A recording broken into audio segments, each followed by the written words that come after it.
Bye-bye, Bama!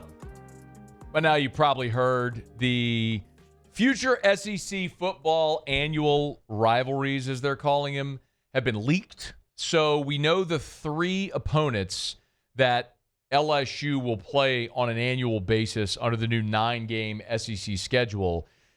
And there is no Alabama. That, of course, would be the most noteworthy thing here. For LSU, their three permanent opponents are Ole Miss, Arkansas, and Texas A&M. If you want to see the entire grid, we've got it up at all the LouisianaSports.net and 104.5 ESPN social medias. And the article is up as well at LouisianaSports.net. But Ole Miss, Arkansas, Texas A&M are the three permanent opponents that LSU will play, or annual rivalries, as they're calling them now. If you're not familiar how it's going to work, just very quickly, I'm sure many of you are, but if you're not familiar how the scheduling will work. So starting in 2026, next football season, each team will have three annual rivalry games, three annual opponents. And then you'll play 6 other games in the league. And then the following year, you'll play the other 6 teams that you didn't play. Then after that, you'll go back to the first 6 and flip the home and away. And then the second 6 flip home and away. I don't know if that makes sense. But effectively, you'll play your 3, then 6 more. The 6 you don't play, you'll play the next year along with your 3 permanent opponents. Next season will be fascinating for LSU because they do have Clemson coming to Baton Rouge. So remember, with an uneven number, half of the league will play 5 home league games, and half the league will play 5 road league games. Will LSU get 5 home SEC games in a year where they're also going to play Clemson in Baton Rouge? That remains to be seen. I would assume not, but we'll find out on Tuesday. So remember, what we're going to find out with the schedule on Tuesday is who LSU and all 16 teams' opponents will be next year. We're not going to have the schedule. They'll release the schedule in December during the schedule release, but we will know the opponents. So we'll know the 9 SEC opponents that LSU will play in 2026, and based on that, you could start to put out the future schedules for the next 4 years and know what it's going to look like.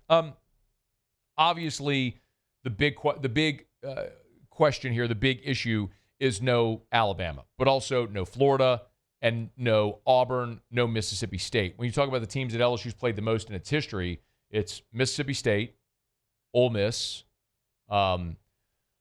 Tulane, Alabama are in that mix. And so a lot of your most commonly held opponents you're not going to face on an annual basis anymore. So I look at it as a plus. For me, I look and say, if the objective is get to the college football playoff, what's the most navigable path that you have? Understanding that when you play 9 SEC games and a Power 4 non-conference, nobody is going to have an quote-unquote easy slate. There may be years where things happen cyclically, right? There may be a year where last year Mississippi State was 2-10. They were winless in the SEC. Kentucky was a 1-win SEC team. Like that can happen. There can also be years where Mississippi State has Dak Prescott and they go 10-2. Their Ole Miss historically is a doormat. Under Lane Kiffin, they had their first ever 10-win regular season in program history. So they're a little bit of an uptick inflection point. But you look and say, okay, what teams historically invest in their program to be good consistently? Well, Alabama and Florida and Auburn are in that number. Mississippi State and Ole Miss and Missouri and programs like that aren't. So when you look at LSU drawing Ole Miss, Arkansas, and Texas A&M, who's not been able to get out of that rut of 8-4, Arkansas, who's about to fire their coach, and Ole Miss, who just historically doesn't sustain success, I think it's a good draw for LSU. You may ask why Alabama and LSU aren't going to play every year. Well, it's pretty clear that Alabama was lobbying not to play that game, not because they didn't want LSU on the schedule, but because they were looking for a fair and equitable schedule. You knew Alabama was going to play Auburn, and you knew Alabama was going to play Tennessee. And there was just no way, we talked about this forever, there was no way the league was going to saddle Alabama with Auburn, Tennessee, and LSU. It would have been the most brutal slate in the conference. And they weren't going to do that to anyone, let alone Alabama. So they didn't. I looked at that. The other things that I was interested in as I looked through this were the contenders. Like, what did Georgia draw? Well, Georgia we knew was going to play Auburn and Florida. Those were a certainty. Well, their third game was South Carolina, a team that at times has had periods of success. Good team a year ago. They had a couple of 11-win seasons under Steve Spurrier, but a team that really hasn't sustained success historically. I looked at Texas. Texas plays Arkansas, A&M, Oklahoma. I think that's really an interesting one as well. To see, you knew Texas was going to play Oklahoma and Texas A&M. Arkansas was the third one that they drew. Oklahoma, I thought was interesting. Oklahoma certainly could have drawn all their old Big 12 foes. They could have drawn Texas, Texas A&M, Missouri. Instead, Oklahoma's playing Texas, Missouri, and Ole Miss. Missouri is the one that drew all their former conference opponents, with Arkansas, Texas A&M, and Oklahoma as their permanent opponents. So I think all things considered, this is about as good a draw, top to bottom in the league, as you could have hoped for. We are getting closer to some semblance of balance and equitable scheduling across the league, which is what you want.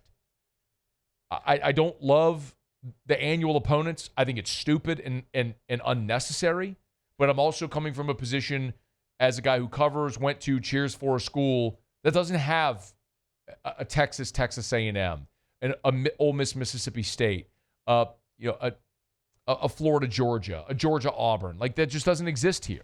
We have great rivalry games at LSU, but and great games in series that have been played for a long time. But there isn't one that everyone unanimously agrees on, like Bama, Auburn.